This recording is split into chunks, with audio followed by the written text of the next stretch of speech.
Workplace stress. Hello, ladies and gentlemen. My name is Rabea Iqbal, founder of IQ Balance, established in 2006 in the Netherlands. IQ Balance is specialized in medical wellness, beauty, and lifestyle.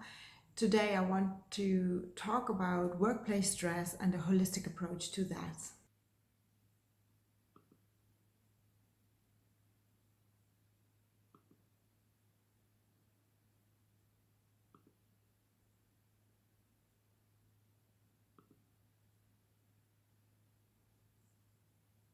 In this slide, you see a questionnaire which we developed years ago. We call it the IQ Balance Spider Check. A spider because we use this figure later to produce a spider diagram to see in just one go where are the quick wins in a human's life or where's the biggest challenge. So we can focus on that by just deciding together with the client. So this approach of the holistic way of thinking, today I would love to invite you or challenge you to bring this idea into the business. Ayurveda in daily business, a holistic approach to people's management. Imagine what if we can achieve a holistic way of thinking, acting, and doing the business. Um, we believe that if you spend most of your time at work and you are stressed in from whichever trigger it might stress you, you definitely will also bring this home or in your social life. So if we can make sure that work is also fitting my needs or the needs of the company, so we are always looking for a win-win situation, of course. What a big win. If we enjoy life, we are at our best. The company can use all our talents. What a wonderful way of working and being a contribution to that company and to the society. This is the idea of the Ayurveda thinking, the Ayurvedic way of thinking in a business. What is Ayurveda? For those who are not aware yet what Ayurveda is about, Ayurveda is a philosophy, it is medical science, it is a science actually of life. We in the Ayurveda, in the Sanskrit names, Ayur means the life and Veda the wisdom. It really is a science of life, and it also already is more than 5,000 years um, old, old in a way of experience and very, very detailed information about how to lead a successful and happy and valuable life, to bring really everything out of your talents, so to use your talents in the best way possible. From the Ayurvedic thinking and approach, we are working with elementary teaching. From the elements, we use the fire, air, the space, water, and the earth. And all these elements have different qualities. In this sheet, you can see the elements and how they are building the doshas from the Ayurveda. The doshas we call the different types of persons, for example. So when we approach a client or a person, we always consider the elements of that person. For example, when if someone has a lot of air elements, is a real fata type of person, these people really move a lot because of the elements. The air and the space together is the moving energy. You can also translate it to every layer of the body, and every layer in the biggest context even. So from the outside world to the internal body. The fire and the water build a fiery person, which have a lot of fire. You can even see it in people's eyes sometimes. They are very creative and very perfectionist. If they are out of balance, of course. In balance, there are no problems. Out of balance, we will see different things coming up. due to the doshas on the elements. So the kapha person with the water and earth is very grounded, and this is also the typical quality of that kind of person. It will be too much to go into detail right here because I would love to lead you through the presentation. Maybe we can do another one on the elementary teaching and more about the Ayurvedic background. For now, I want to move on. This is a slide of a 4-gain formula we have also developed within IQ Balance because we want to make sure that there are no losers. And we are speaking about the client, of course. We are speaking about the partners we work with. We speak about nature. That everything we do should not be harmful for nature, of course. So looking into that and consider that as a very big topic right now in the world, of course. Everyone is trying to change and make things better for leaving a healthy world behind for our children. And of course, IQ Balance, so we ourselves, a 4-gain formula. We try to do our best, and there are no losers in everything we do within a company. A holistic circle of concern. This is actually what you saw in the spider questionnaire. These are the 6 very important topics we are always considering when we have a customer or when we do things in the practice or when we approach people outside. This is actually something we really want to have a balance.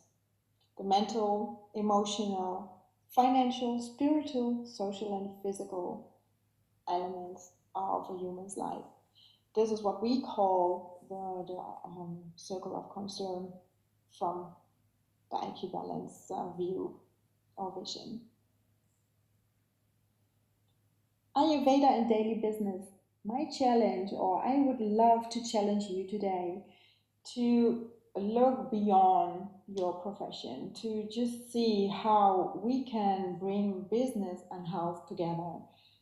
So on one side we have the work life, we have our own organization, the business, we have to make money, all that kind of stuff. We're not so busy with a way of balance or spirituality, health, these kind of things.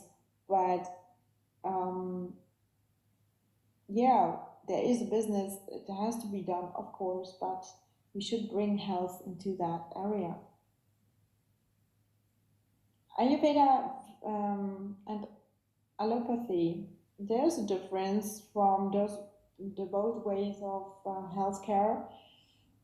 The Ayurveda does not categorize diseases from a single perspective. Health and wellness are built upon a delicate balance between the mind, body, and spirit. Ayurveda focuses on prevention but also knows how to intervene when imbalance is manifested as a disease. In Ayurveda, every person is unique and is treated individually. No fixed protocol is applied to all patients. So these are the biggest difference between the allopathy, and I really believe that we need both to be able to have a good healthcare system, but we should work together more instead of finger pointing who's right or who is wrong. Just look into the concern of the client, the customer, the patient, what's best in that situation, and how to combine the best ingredients of both. Statement of the problem. So we want to focus on the workplace stress. 50% of the world population is suffering from workplace stress. This is a huge number. I was shocked when I was doing my investigation that so many people are stressed in the world, and it is even increasing. Every year there are more people stressed by the workplace situation or circumstances. So the definition of the workplace stress is, I found something on the internet. It is the people's instinctive response to the work that does not meet their needs. For example, it is too much pressure or excessive demands, lack of knowledge, lack of support from supervisors and colleagues, little control over work and processes, confusion between pressure or challenge. This is an important one. Bad management practice and underestimated talent, no challenges. Job insecurity is also a very big one. Yeah, more facts about the workplace stress. As we said before, we spend a big share of our time at work. In the US, from my investigation, what I really found from trustful information is that 80% of at the workplace and 20% by other triggers. This is even more than the 50% we just talked about. 80% in the US is suffering from workplace stress. I'm using these figures because I used to work for a US company before. So this is my relation to these figures. Workplace stress is the most important health risk in Europe. 25 of the Dutch population, 25% of the Dutch population suffers, from stress regularly. Every sixth person of this group ends up with a burnout, and the total cost in the Netherlands are $9 billion a year. Euros a year. I'm using dollars and euros in this slide. This is just something to consider. These figures, the 25% of the Dutch population, was just in the television show earlier this year, and it was a very interesting show, and they really pointed out very well how it is going on, this subject. So there's a really serious thing going on at the workplace. 50 and 60% of the sick leaves are caused by the stress factor. The financial loss is more than $100 billion in this case a year. In the US, it is even $300 billion, and in Europe, $650 billion a year. These are quite recent figures. They are not so old, and they are really reliable. Think about that. How much money we are losing, or how much money it is costing to have this workplace stress going on.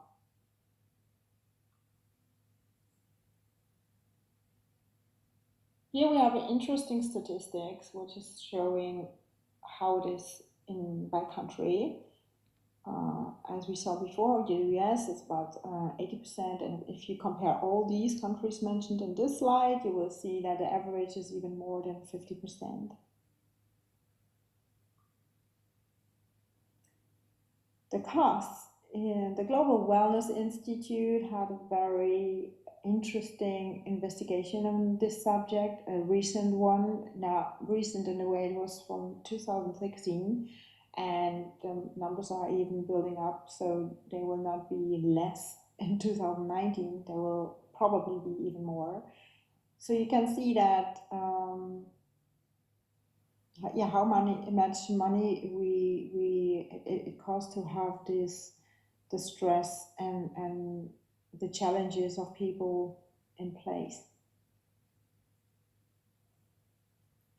What is causing stress? We have some reaction and consequences by character, like we put the gender, age, education, and so on. You can read it by yourself. And the reactions or consequences to that, of course, for a lot of people know about the heart attack, high blood pressure, burnout. All these kind of things are so much related by the stress factor.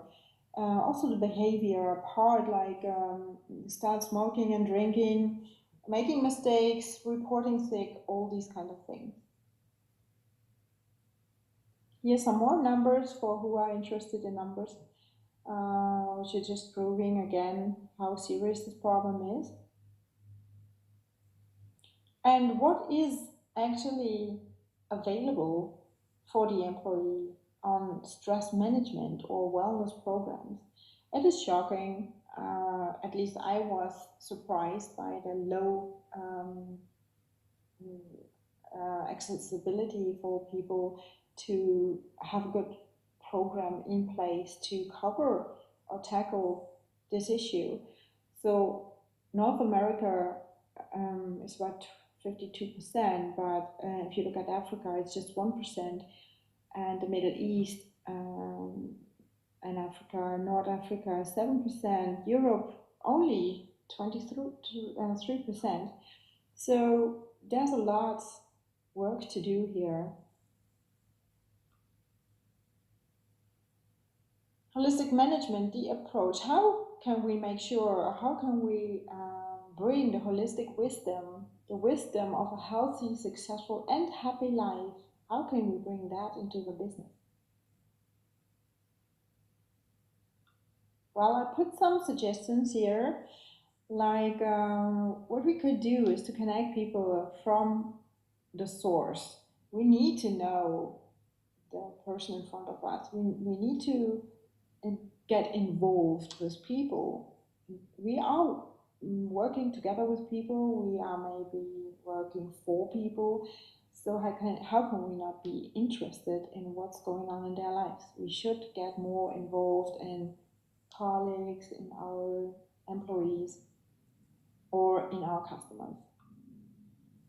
Provide healthy food. We can make a decision as a company leader to provide healthy food in the canteen. We know what's healthy and what's not, and otherwise there are experts who can tell us.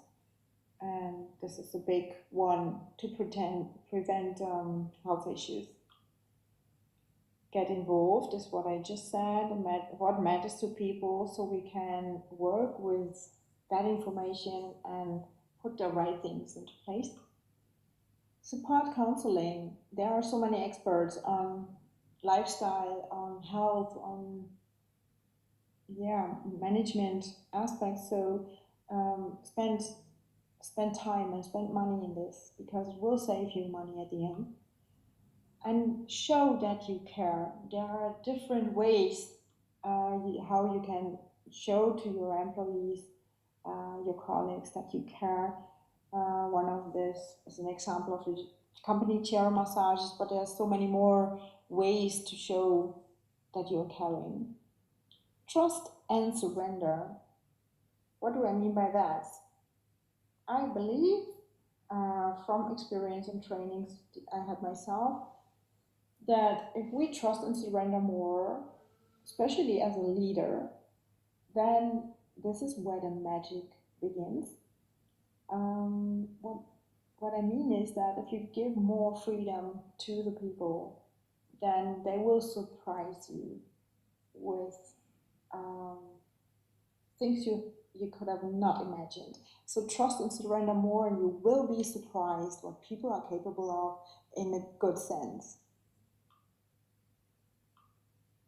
Allow the freedom to creativity. This is also related to the trust and surrender. So allow them to be more creative and build the surrounding for that. Provide supporting equipment. There are so many ways here in the Netherlands that we have Oxidespa, for example. You can cycle while working, and there are investigations for that proving that if you exercise while working, there's more oxygen going to your brain, and you can really concentrate better and be more creative and efficient. Trained trainer clinics. So this is really for the company leaders. We should get more open for change, to challenge ourselves to let go of the control more. Control is a tricky thing, and we can get trained on this to allow more space for positive surprises. I don't want to spend more words on this. but I want to challenge you to try try it out in your own company in a safe way. Maybe first in small things and then the bigger ones. And allow people to work from home, give them more freedom so they can combine flexibility with family, social life, and work because it will reduce the stress for a big part and also shows the employee that you trust them. So now we are coming to the spider diagram, which shows the figures from the questionnaire I showed you in the beginning of the presentation. This is a very beautiful tool to see in one on one page. You can look at this with your client, with your employee, with your partners, whoever it is. You can customize this questionnaire, of course, for your own needs. And the beautiful thing is that you can see directly where are the biggest challenges, and then you can decide together if you go for the biggest challenge or the quick win. It depends on what has to be built first. Is it the confidence? Then we go for the quick win, or is it really very important to tackle the biggest one first because it's escalating? So this is my gift to you. You can use the sheet. Feel free to use the questionnaire and customize it for yourself. Um, if there are any questions or you would love to know more about the holistic idea or the holistic way of thinking in the management of the business, please don't hesitate to contact me. There are so many beautiful ways. I just had too little time to show and explain everything to you, but I think and hope this presentation gave you a bit of an insight of what's possible.